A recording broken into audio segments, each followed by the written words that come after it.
الحمد للہ والصلاۃ علی آلہ اما بعد۔ کیا یہ باغچے اور زمینیں یہ قربانی اور زکوٰۃ وغیرہ کے نصاب میں داخل ہیں یا نہیں؟ ان سے آدمی غنی بنتا ہے یا نہیں بنتا؟ اس کی تھوڑی سی تفصیل۔ یہ باغچوں کی جو پھل ہوتے ہیں، میوجات ہوتے ہیں، ان میں ایک تو عشر کا مسئلہ ہے۔ زمین کے فصل کا بھی یہ عشر، خواہ باغچوں کے پھلوں کا ہو یا زمین کے فصلوں کا ہو، 10ویں حصہ زکوٰۃ کو جو عشر کہا جاتا ہے، یہ تو بہرحال انسان پر لازمی ہے، خواہ آدمی فقیر ہو غنی ہو، اور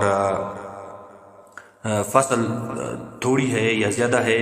پھل تھوڑا ہے یا زیادہ ہے، تو اس کا 10واں حصہ یہ ادا کرنا لازمی ہے۔ باقی 9 حصے جو ہیں یہ انسان کی بنیادی حوائج اسلیہ میں داخل ہیں، یا اس سے آدمی غنی بنتا ہے اور نصاب غنا میں یہ داخل ہیں۔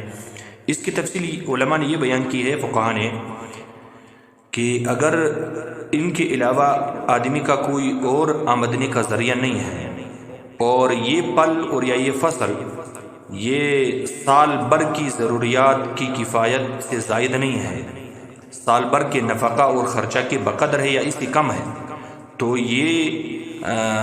جو ہے یہ اس سے آدمی غنی نہیں بنتا، یہ حوائج اسلیہ میں داخل ہے۔ اس پہ نہ زکوٰۃ ہوگی اس آمدنی پہ، اور نہ قربانی ہوگی، اور نہ صدقۃ الفطر وغیرہ، اس سے آدمی غنی نہیں بنتا۔ اور اگر یہ اس سے آدمی کی حوائج، اس کی بنیادی ضروریات پوری نہیں ہوتی تو وہ دوسروں سے بھی زکوٰۃ لے سکتا ہے۔ زمین کی جو فصل ہے اس کا بھی یہی حکم ہے۔ اور اگر ایسا ہے کہ آدمی کا کوئی اور آمدنی کا ذریعہ ہے جس کی وجہ سے یہ آمدنی پھلوں کا اور فصلوں کا یہ آدمی کی بنیادی ضروریات کی سالانہ ضروریات سے زائد ہوتا ہے، یا اور آمدنی تو نہیں ہے لیکن یہ پھلوں اور زمینوں کی آمدنی کا جو ہے وہ یہ اتنی زیادہ ہے، اتنی زیادہ آمدنی ہے کہ وہ سال بھر کی ضروریات اور نفقے سے زائد ہے، تو یہ زائد حصہ جو ہے یہ انسان کی بنیادی ضرورت نہیں ہے، یہ نصاب غنا میں داخل ہے، اس کا حساب لگایا جائے گا، اور اگر نصاب تک پہنچتا ہو تو پھر اس پر قربانی بھی ہوگی، زکوٰۃ بھی لازم ہوگی، یعنی تجارت والی زکوٰۃ۔ وہ عشر والا مسئلہ تو میں نے بیان کیا، یہاں یہ عام زکوٰۃ جو ہے یہ تجارت والا 40واں حصہ۔ اور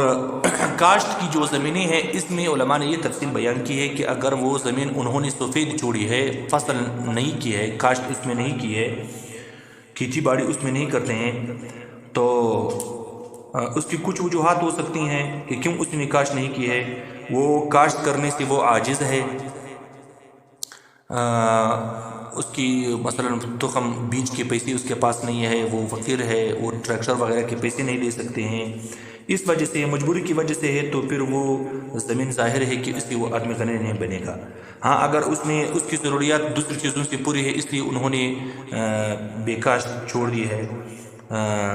یا ویسے جیسے ہمارے علاقوں کا رواج ہے کسی کے ساتھ دشمنی کرتے ہوئے، ویسے جو دشمنی کی ایک علامت سمجھی جاتی ہے جس کو ہمارے پشتو زبان میں اس کو ڈکا کہتے ہیں، اس طور پر انہوں نے بیکاشت چھوڑا ہے، تو پھر وہ نصاب غنا میں داخل ہے، اور زمین کی قیمت معتبر ہے، زمین کی قیمت لگائی جائے گی، وہ نصاب تک پہنچتی ہو یا زیادہ ہو تو پھر آدمی اس سے غنی بنے گا۔ اگر انہوں نے اس میں فصل بھی کیا ہے، کاشت بھی کیا ہے، تو پھر خود زمین کی قیمت معتبر نہیں ہے راجح قول کے مطابق، بلکہ فصل کا حساب کیا جائے گا۔ فصل سالانہ ضروریات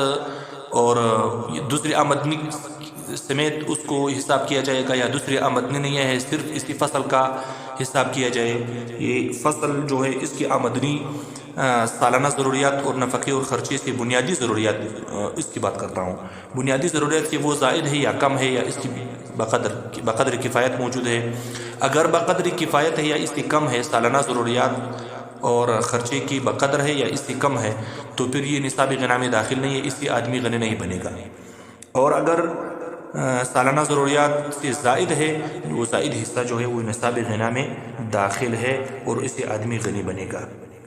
یہ اس کی تفصیلی۔ باقی وہ جو بنجر زمینیں ہیں، غیر آباد زمینیں ہیں، جو ویسے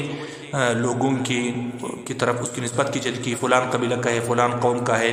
اور باقاعدہ وہ کاشت کے قابل نہیں ہے، بنجر پڑی ہے، تو یا اس کو شاملات کہا جاتا ہے، عربی میں اس کو ارض مباحہ، اراضی متروکہ یا اراضی مواد ان کو کہا جاتا ہے، تو وہ حقوق میں سے ہیں، وہ ملکیت میں سے نہیں، اس سے آدمی غنی نہیں بنے گا، نہ اس پہ حج واجب ہوگا، نہ زکوٰۃ، نہ قربانی، نہ صدقۃ الفطر، وہ ملکیتی اسباب میں سے وہ نہیں ہے، وہ مملوک نہیں ہیں، وہ حقوق میں سے ہیں، اور حقوق جو ہے وہ نصاب غنا میں داخل نہیں ہوتی۔